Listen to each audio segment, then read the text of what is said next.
Hello there, it's Anne Toohey from Rim Junkie, and this is my very first venture into the world of Facebook Live. Now, I have no idea if this is going to work or not. I don't even know if you can see me or hear me, and I'm actually holding the phone in my hand, in my left hand, so there may be lots of wobbles. But what I wanted to share with you today was lots of people have been telling me that they're having such terrible problems picking the perfect colour of grey. And there are so many wonderful, beautiful, amazing grey colours out there at the moment, but they are tricky to use and you need to know exactly where to put what colour. I've actually just finished a house in Sligo, my first grey house, totally grey, different tones, and I have to say it's worked out so amazingly that every time I come home from it, I just want to paint my own house in shades of grey throughout, and I just might. But anyway, I'm not quite sure if you're going to be able to see this, but I have a swatch card. It's the little green swatch card because they have some gorgeous grey paints, but it's just, you can use any paint that you like. You can use any brand that you like, but the, how would I say, the theory is the same.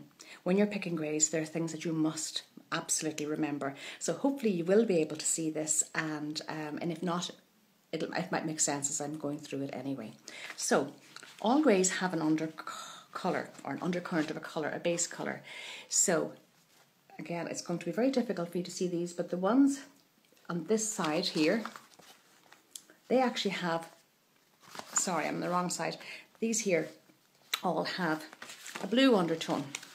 And a lot of greys do have a blue undertone. In fact, I find if I'm picking a blue paint colour for a room now, I don't actually pick a blue. I pick a grey with a blue tinge, and it works really, really well. Now, these colours can be cold, and I'm not sure that you can really see the colour properly here, but anyway, listen to me and hopefully this will make sense. Recently I painted our ensuite bathroom in this third colour down here. It's called Inox, and our bedroom is southwest, so it gets plenty of light, and the light sort of comes from, it comes all the way around. There's quite a few windows and it's very, very bright. I am going to paint our bedroom and my dressing room in that colour because it's so beautiful and perfect for there. It might be cold somewhere else, but up there it's absolutely super. So remember that if you've got a blue toned grey, don't put it in a cold room, don't put it in a north facing room or even an east facing room. Go for a warmer grey there. But if you've got plenty of sun and you want a nice uplifting tranquil grey, the blue toned ones will work very well. Now, a lot of greys have got green undertones, and in fact one that springs to mind is Farrow & Ball French Grey. In a north facing room, that colour will change completely. It will look grey in the pot, it will look grey on the tester, it will look grey on the swatch, but once you put it on the wall in a north facing room, what happens is it goes green. And that's not a bad thing, because the green is gorgeous if that's the colour that you want, but you would be very disappointed if you didn't want to have a green. I'm not a great fan of green. My school uniform was green, and I often wonder if that's why, but there are times when green is great. It's a very restful colour and it's a good colour for bedrooms, so just be mindful of that. The greys that have a green tinge, do not put them in a north facing room or they will most definitely appear green for you. Now the other undertone that you have in the greys are what I call the greyes. They're grey and they're a beige.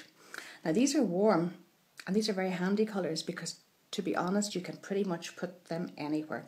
Nice and warm with a lot of depth, but they're definitely half and half grey and beige, so they're not a true grey. They have the warmth of the beige as well and the depth, but don't discount them, they're lovely.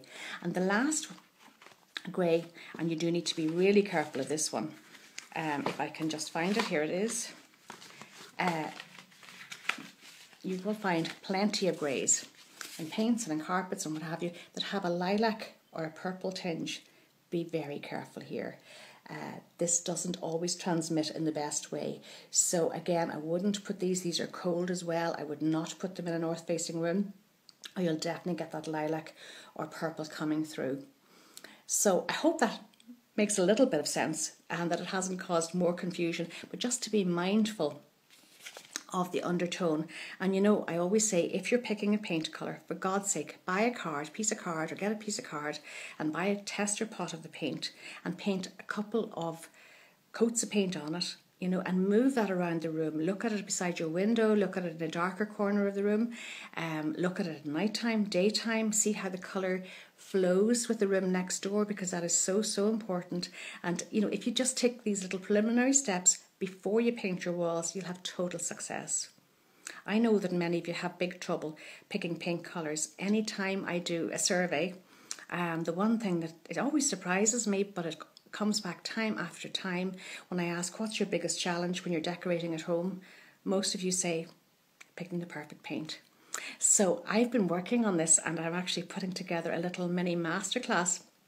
It's not ready yet because I still have to shoot the videos, but the content is all there. And basically what it is, I'm going to show you how I have come up with a system of picking the perfect paint. This is not something that I was formally taught, but it's something that I do day after day, every time I pick paint, and it makes it effortless. And once you know how to do that, you will pick the perfect paint forever and ever. So I hope you can see this, and I hope I haven't been moving the camera too much. And if this is a success, I will try and do another one tomorrow. So it's Anne from Rim Junkie. Stay fabulous, and I may just talk to you tomorrow.